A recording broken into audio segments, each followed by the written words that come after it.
This is Southern Cross News with Joe Palmer. Good evening, everyone. Volunteer firefighters have rescued a woman from a ferocious house fire at Kingston overnight. The 58-year-old suffered serious burns and has been flown to Melbourne for emergency treatment. Tonight, she remains in a critical condition. Residents wake to smashing glass, sirens and the sight of flames pouring out of the window of this Kingston house.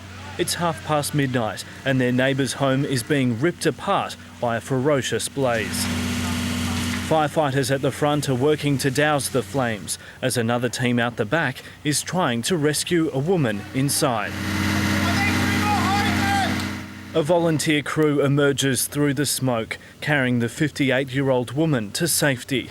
She's suffered extensive burns. Probably 5 minutes into it, she was dragged out the back and up the end of the house there, and then they put her on a stretcher and put her in the ambulance, and I think she went straight away to hospital. Police actually arrived on the scene firstly, and they knew the lady was still inside, and they attempted to get to her, and then once the firefighters arrived, they were able to breach the back door and go in and retrieve the lady from the structure. Fire investigators and electrical specialists combed through the ash this morning, trying to find what triggered this destructive and dangerous blaze. The cause has now been pinned down to a mechanical or electrical fault within a heat pump unit. Authorities say the fire was called in by the resident herself, with the incident a reminder about the need for smoke alarms. I can confirm the smoke alarm was activating when she rang 000. So it's just I guess it's a good time to reissue our warning to people that you should have a smoke alarm, not only in the recommended outside your bedrooms, but any room you sleep in. The woman has since been flown to Melbourne's Alfred Hospital for specialist burns care. Neighbours are anxiously waiting for news on her condition. Oh, it's terrible. I feel very sorry for her, I mean, I hope she survives all this and, that she comes out well. Michael Breen, Southern Cross News. A mother and child have escaped serious injury after plunging down an embankment in Taroona. Police say the 52-year-old woman was attempting a U-turn on the Channel Highway just after 8 o'clock this morning. A vehicle has conducted a U-turn from an unsafe position on a windy section of the road. A vehicle behind it has tried to take evasive action and a crash has occurred. The vehicle conducting the U-turn has crashed through a fence and down an embankment. The two occupants were taken to hospital for observation. There were only minor traffic delays. The state opposition is proposing a new community solar project in a bid to keep power prices down for disadvantaged Tasmanians. Labor is promising the renewable energy trial for 100 low-income homes if elected. But the state government says it's already taking action to prevent power price pain. For disadvantaged Tasmanians, paying the power bill is a major concern, second to making rental payments. Put a roof over your head and then make sure the lights and the heating are on, and then get the food, and anything after that's sundries. Has a huge impact on people's lifestyle. Keeping warm's essential for health and well-being. The state opposition is proposing a new solar energy trial to help ease the burden, promising up to 100 low-income homes renewable energy sourced from solar panels and battery storage, with real-time data on their usage. We need to ensure that low incomes are receiving the benefits of renewable energy. Tas Networks to forego dividends to meet the program costs, estimated at $6 million over 4 years. They will be connected to the network, and Tas Networks will have the ability to draw down on the battery storage when it's not in use. But the state government says it's already addressing the plight of vulnerable Tasmanians through a range of energy measures. We continue to have concession arrangements for vulnerable Tasmanians that are amongst the lowest in the country and are lower under our government than they were under Labor. The government also making post-election promises aiming to reduce youth unemployment to the national average off the back of its successful student engagement program. Getting industry to really identify real opportunities that some of these young people can take up, and perhaps some of the most disadvantaged young people, that they have opportunities to step up into those roles. Jacqueline Robson, Southern Cross News. A Tasmanian coroner is calling for new legislation to help reduce the number of quad bike-related deaths and serious injuries. Simon Cooper handed down his findings after investigating several quad bike fatalities between 2012 and 2015. The recommendations include the development of new legislation. It would require mandatory training and licensing for all quad bike users, with laws ensuring the use of suitable helmets. New legislation to also ban children under 16 from operating quad bikes and limit the number of passengers. There were 20 quad bike-related deaths in Tasmania since the year 2000. It's one of Tasmania's longest unresolved murder cases, and almost 5 decades on, it's still as real for the family as the day it happened. Lucille Butterworth's loved ones today unveiling a memorial in her honour just across the road from where she was abducted. This memorial unveiled 48 years to the day that Lucille Butterworth was seen alive.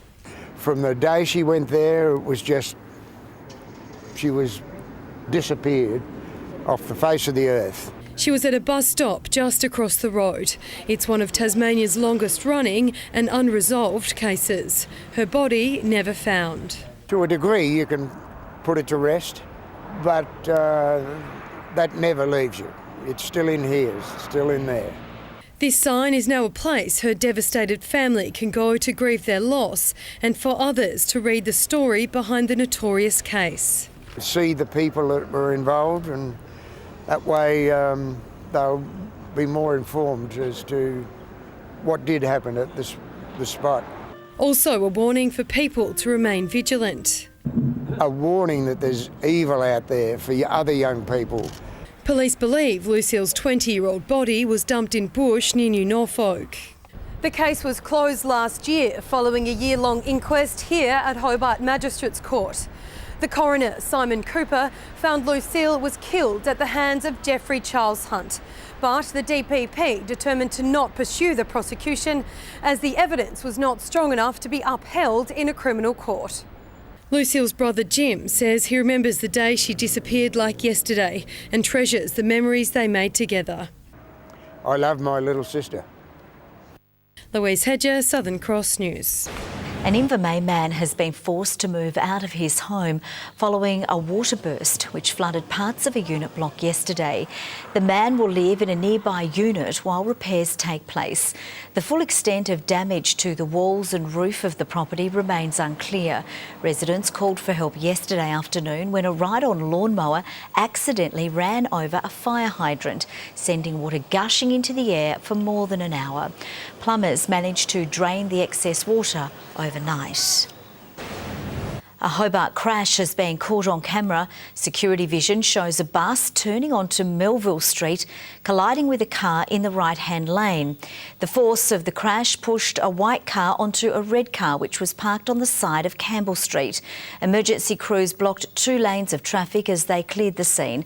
The driver of the car was shaken, but no one was seriously injured. 2 of Tasmania's expert firefighters have returned home safe and sound following a gruelling 42-day deployment fighting wildfires and providing expertise in Canada. The specialist personnel worked side by side with another international crews to help fight fires that stretched across 1.2 million hectares. Appreciated when we got into country. We were well looked after, well briefed, and we have an agreement between Australia and British Columbia. And we just transition straight into our roles. It's been going for months now and they need a break. And so it's really good to be able to go over there and just bolster the numbers up a bit. 45,000 people have been forced to evacuate their homes in British Columbia. Some of the best rugby sevens players from Australia and across the globe have taken to the field in Launceston for day 1 of the inaugural Women's Rugby Sevens series. For more, we're now joined live from UTAS Stadium by reporter Jessica Moran. Good evening, Jess. Tassie's hosting the opening round. What's the reception been like there today? Hello, Joe. It's a big weekend here for Tassie, hosting a competition like this in a traditionally AFL-loving state. For more, I'm joined by the assistant coach of the Tassie team, James Irwin. And James, how have we gone on day 1? Really well. We've come up against the two top sides in our first two games and results probably haven't gone our way, but we're on to our third game against the University of Adelaide, so we're looking to secure this victory and then carry that form into finals tomorrow. And what players in particular are impressing you? Local girl Alice Robinson's been electric with ball in hand, which has been great, and then obviously Shanice Parker, our Australian player, has really performed well. Do you think that by hosting a competition like this, more people will be encouraged to play the sport here in Tassie? Yeah, I think having Olympic calibre athletes here in Launceston is obviously going to be great for women's sport overall, and especially rugby. So yeah, we're certainly looking to get more girls involved. We had something like 200 young school kids running around in the breaks. So yeah, it's been really good for women's development. That must have been quite a sight. Yeah, no, it was fantastic to see that many young girls really enjoying the sport. So. And looking forward to tomorrow, who are you up against and what are you expecting from them? So tomorrow our fixtures will be determined off tonight's result, and so yeah, obviously once this game's finished we'll figure out our next opponents and how to attack them. Cool. Thanks James, good luck tomorrow. Thank you. And Joe, play is expected to wrap up here in about a half an hour's time, and if you or anyone watching at home has the day off tomorrow, head along, it'll be well worth it. It will indeed. Thanks so much for that. Jess Moran joining us there from UTAS Stadium. A multi-million-dollar investment into Tasmania's train network has been commissioned. The $5.5 million infrastructure program will employ precision German technology to substantially improve maintenance time and cost on Tasrail's locomotives. The new system is expected to improve wheel wear by up to 30% and reduce noise levels. A young Tasmanian couple has gone above and beyond, restoring an old church that stood the test of time into a family home. They're hoping it will inspire other budding renovators to think outside the box. Nestled in a quiet suburban street stands a structure too proud to ignore. It was once an Anglican church built in 1878. Now it's the home of the Pitt family. We saw it in that real estate guide and we sort of fell in love with it straight away. We came to a couple of open homes and the amount of interest, the amount of people, we just thought there's no way, we're not going to be able to afford it, it's going to go for a bomb. But luck was on their side and the pair secured it after it was passed in at auction. Chantel and Luke have now spent the best part of 2 years working tirelessly on restoring the masterpiece to its former glory. We had to scrape the original paint off. Inside, there's 7 coats of lime wash hand applied, so there's probably 6 months alone of us just every weekend lime washing, plus just how to respect the building and look after the building without trying to ruin it, I guess. Working alongside Launceston architects at S Group, the family admit it's had its ups and downs, but ultimately it's paid off. It was challenging just being a young family and having to have the kids looked after a lot, and yeah, it was hard. The main challenge was turning the once dark and cold church building into a warm and cosy living and bedroom area. This pod was chosen sitting square in the centre of the building, designed to cause as little disruption as possible to the church's original features. And it works really well for living. Like a lot of my friends and family were just like, you're mad, like this is not going to work, how are you going to heat it? It's not going to be comfortable at all. But it's actually fantastic. We've had a really good summer and we're well through winter and it's all going really well. This church is one of only a handful across the state that have been renovated into family homes. Luke and Chantel are now hoping it'll inspire others to take up the challenge. We did so much labour ourselves. It'd be very hard to try and achieve something like this, paying tradesmen to do everything. Thankfully, being from a trade background and having friends that are in trade background, that definitely helps. But also making smart decisions about what you spend money on, what you don't spend money on. Knowing what's a smart investment and what's just wasting money is critical in a project like this. We're pretty happy here. I think we'll be here quite a while, so yeah. Definitely. Jessica Moran, Southern Cross News. Now let's take a look at business and finance with thanks to Tasplan, your local super fund. The Australian share market has closed mixed, with a stronger energy sector balancing out broad-based losses. The ASX 200 index has dropped by 1.6 points. A short time ago, the Australian dollar was trading at 79.02 US cents and 109.57 New Zealand cents. Flag favourite North Launceston is entering finals mode, naming a fully fit side to take on Launceston at Windsor Park. While the result will not affect the final 5, the Blues want to win for a loyal troop celebrating a milestone. The last hit out of the minor rounds has a few players on the fringe fighting for their spot, and veteran Nathan O'Donoghue will be playing with the same do-or-die attitude when he runs out for game number 150. It's been a long time coming. I've been playing footy down there for most of my career, so 150's life membership. Frequent injuries have hampered his time at the Blues, but he's still the envy of most players, notching up 4 flags, most recently in 2011. In those 10 years, I've been a part of a very successful era, so it's been exciting down at the club. The 31-year-old has gone from a premier ruckman to a forward target, but one thing hasn't changed.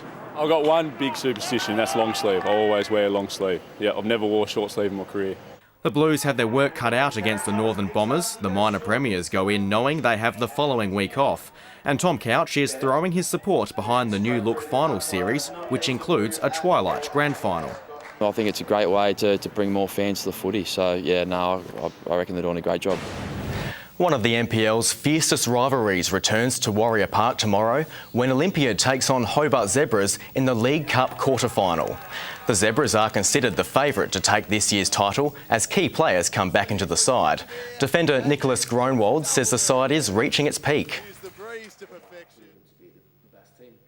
I think we're close. Obviously, I always think there's a higher that you can go. You can always work harder, you can always play better. We've got our top goal scorer obviously in the team who's in very good form. He's got a hat-trick last week, so we've and not just him, we've got other match winners as well, so it's going to be a tight affair.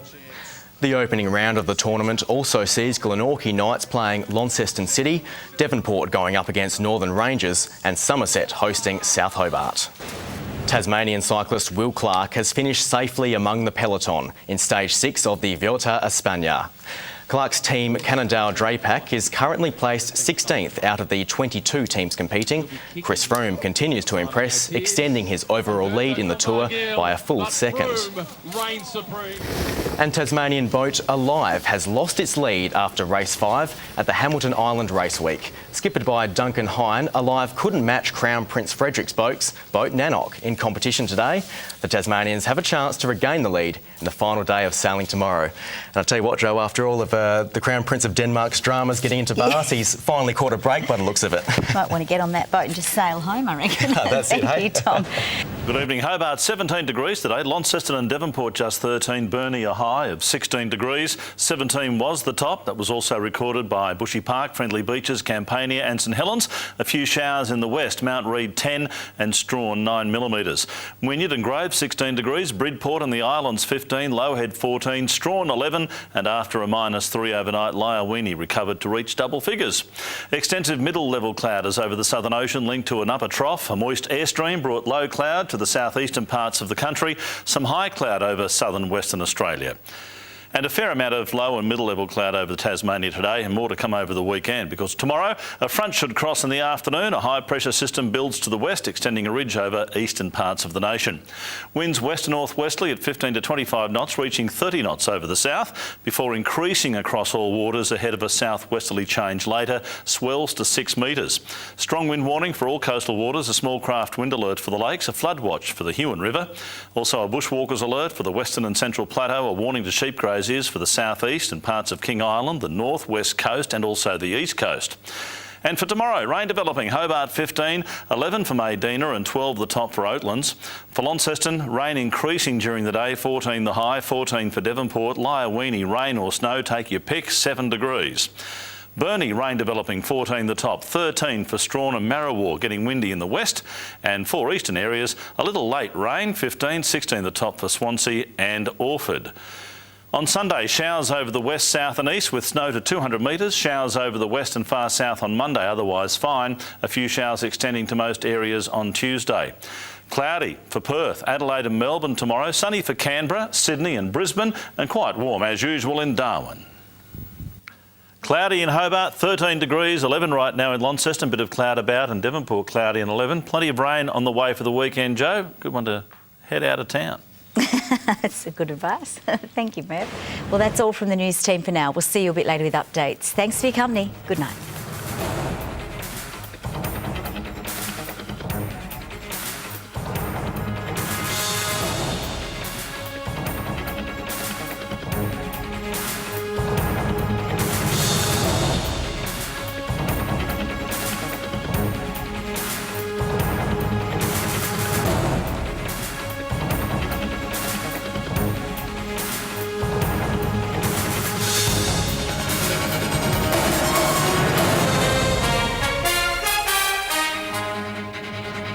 Tasmania.